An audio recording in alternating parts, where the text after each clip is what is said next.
अनेक थोर साहित्यिकांनी थोर ठिकाणी म्हणलेलं आहे की महाराष्ट्र ही भूमी आहे, संतांची आहे, साधू संतांची आहे आणि स्वातंत्र्य सैनिकांची आहे.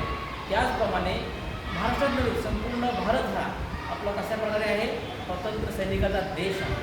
आणि या देशामध्ये महाराष्ट्र राज्याचं 100% स्वातंत्र्य लढ्यामध्ये योगदान आहे. आणि त्या योगदानामध्ये आपल्या महाराष्ट्रामधील एक सुप्रसिद्ध राजकारणी, समाजसेवक, स्वर्गवासी विनायक दामोदर सावरकर यांचंसुद्धा मोलाचं योगदान आहे.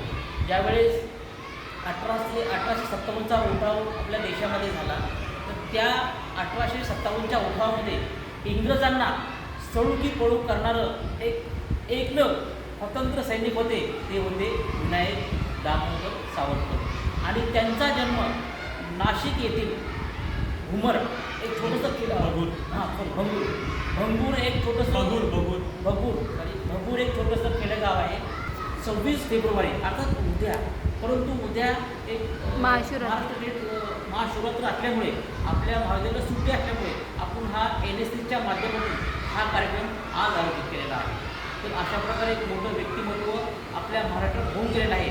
आणि दुसरी गोष्टमध्ये भारत देशामध्ये एकमेव स्वातंत्र्य सैनिक होऊन गेले की जे 50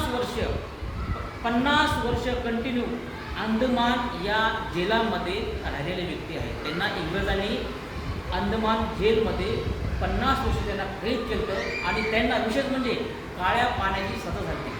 एकमेव व्यक्तिमत्व आहे, एकमेव स्वातंत्र्य सैनिक आपल्या भारतामध्ये होऊन गेले.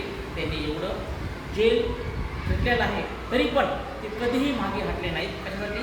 आपल्या भारत देशाच्या, आपल्या मातृभूमीसाठी